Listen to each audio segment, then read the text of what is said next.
Hello students, good morning. तो आज की वीडियो में मैं एक्सप्लेन करने वाली हूँ हॉर्नबिल बुक का chapter 5 the ailing planet the green movement road को। ये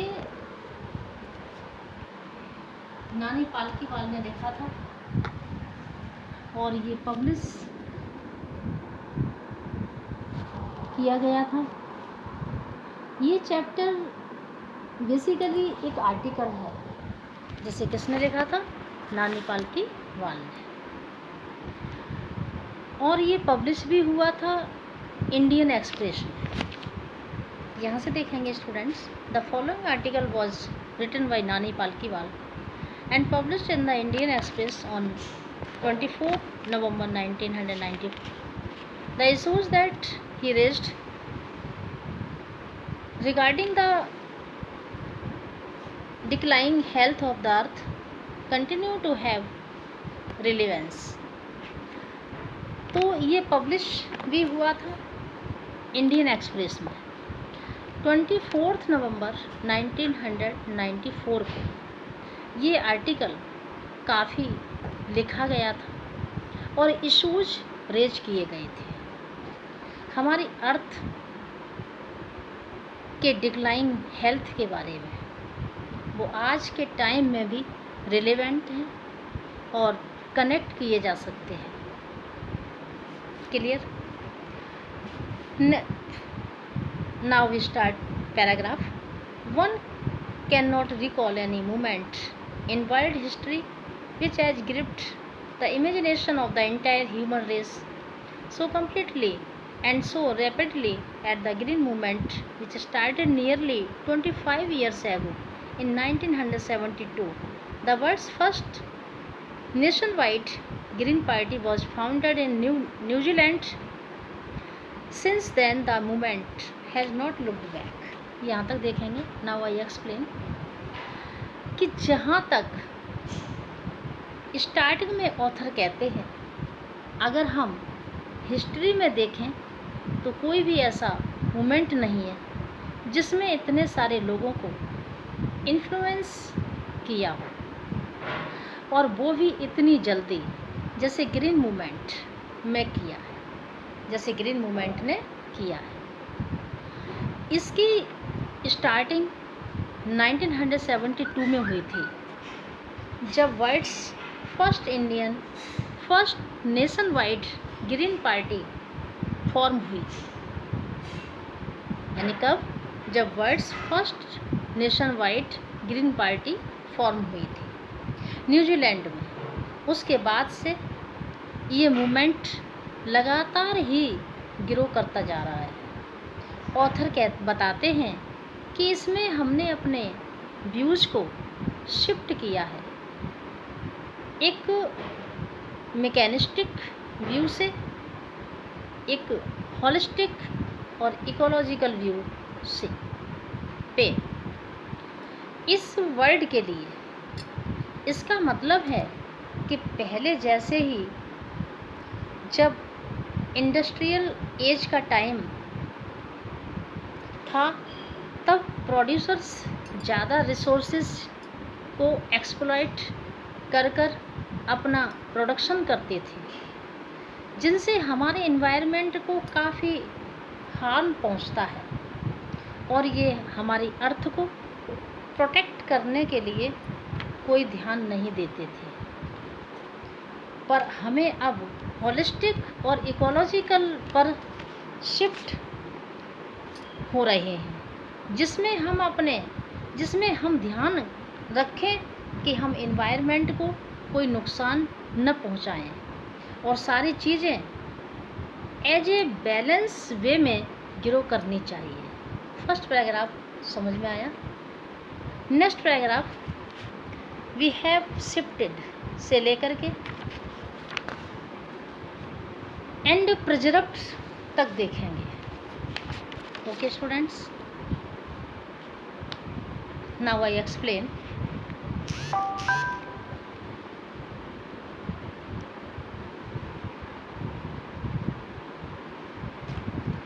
और ऑथर ये भी बताते हैं कि ये शिफ्ट हमारी ह्यूमन परसेप्शन में इतना रिवॉल्यूशनरी था, जैसे कि जब कोपरनिकस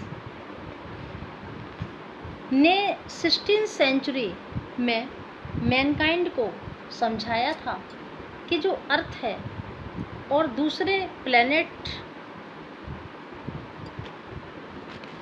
हैं, प्लैनेट जो दूसरे थे सन के अराउंड रिवॉल्व करते हैं। ये किसने समझाया था? यानी जैसे कि जब कोपरनिकस ने 16th सेंचुरी में मैनकाइंड को समझाया था कि जो अर्थ है वो और दूसरे प्लैनेट हैं वो यानी सन के अराउंड रिवॉल्व करते हैं।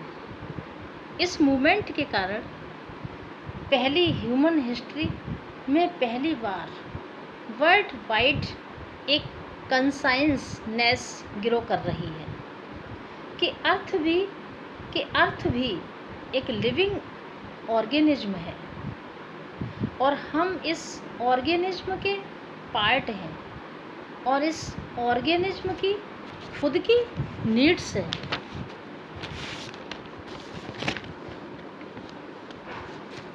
क्लियर?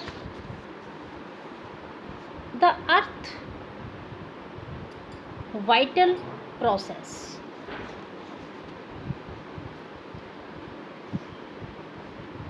से लेकर के जनरेशंस तक देखेंगे। यानी कुछ वाइटल प्रोसेस हैं जिसे हमें रिस्पेक्ट करना चाहिए और प्रिजर्व करना चाहिए, क्योंकि हम भी इसके एक पार्ट हैं।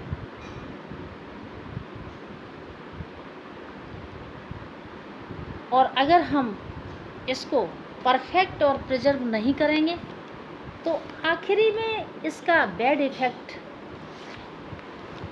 हम पर ही आएगा। क्लियर? इसके बाद ऑथर ये भी बताते हैं कि जो अर्थ वाइटल साइन SIGN यानी वाइटल साइन मतलब जो अर्थ हमें साइन देती है उसे दूसरी चीज़ों के द्वारा उससे हमें ये भी पता चलता है कि जो हमारी अर्थ है उसकी कंडीशन एक पेशेंट की तरह है जिसकी हेल्थ लगातार डिक्लाइन होती जा रही है और इसी के कारण हमें रियलाइज होने लगा है हमारे इथिकल यानी एथिकल ऑब्लिगेशन यानी जो सही चीज़ें हैं जो हमें फॉलो करनी चाहिए कि हमें इस प्लेनेट को अच्छे से मैनेज करना चाहिए और हम रिस्पॉन्सिबल हैं अपनी फ्यूचर जनरेशन को इस प्लेनेट को अच्छे से हैंडओवर करने के लिए। Clear? The concept this paragraph और स्टूडेंट सी। और इसी के बाद ऑथर बताते हैं कि वर्ल्ड कमीशन ने वर्ल्ड इन्वायरमेंट और डेवलपमेंट के लिए एक कॉन्सेप्ट को इंट्रोड्यूस किया था जो था सस्टेनेबल डेवलपमेंट।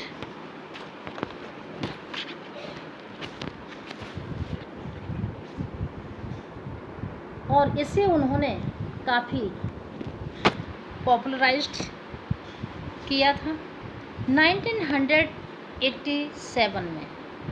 इसका मतलब था development that needs the needs of the present without compromising the ability of future generation to meet their needs। मतलब इसका हमें अपना ग्रोथ और डेवलपमेंट कुछ इस तरीके से करना चाहिए कि हम अभी अपनी सारी नीड्स को भी फुलफ़िल कर सकें, और साथ ही में हम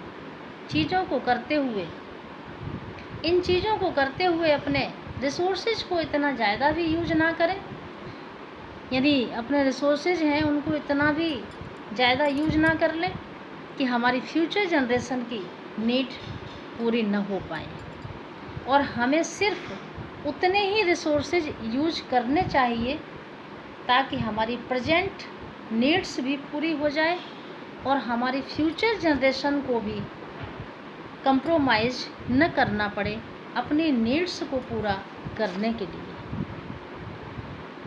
क्लियर स्टूडेंट्स? नेक्स्ट पैराग्राफ यहाँ से देखेंगे। इन द जू एट लस्का,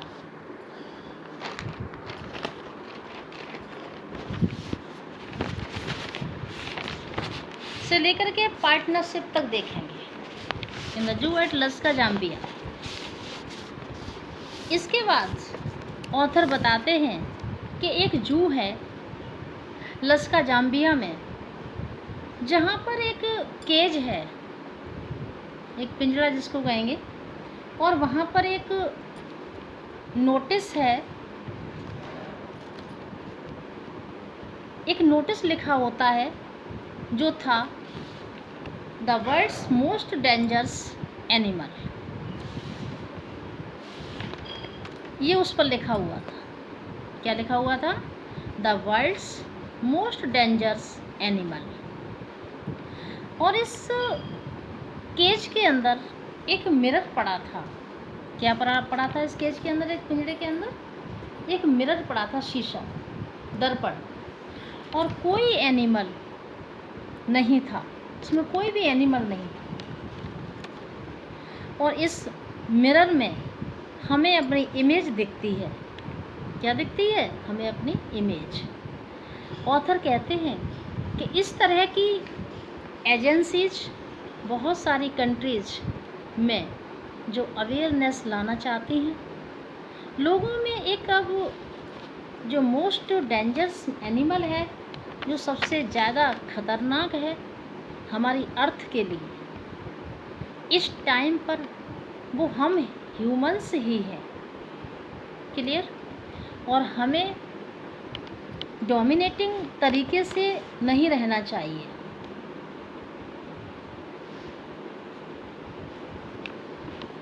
बल्कि हमें एक पार्टनरशिप के रूप में रहना चाहिए। मतलब हमें सारे रिसोर्सेज को डोमिनेट नहीं करना चाहिए, बल्कि हमें अपनी अर्थ के साथ प्रॉपरली पार्टनरशिप में रहना चाहिए। जितने हम प्रॉपरली रिसोर्सेज को यूज कर सकें, और साथ ही में हमें अपने अर्थ के इन्वायरमेंट को भी प्रोटेक्ट करना चाहिए। ओके स्टूडेंट्स, आज की वीडियो में मेरे प्यारे बच्चों इतना ही देखेंगे। Next I will teach you tomorrow. Okay, thank you.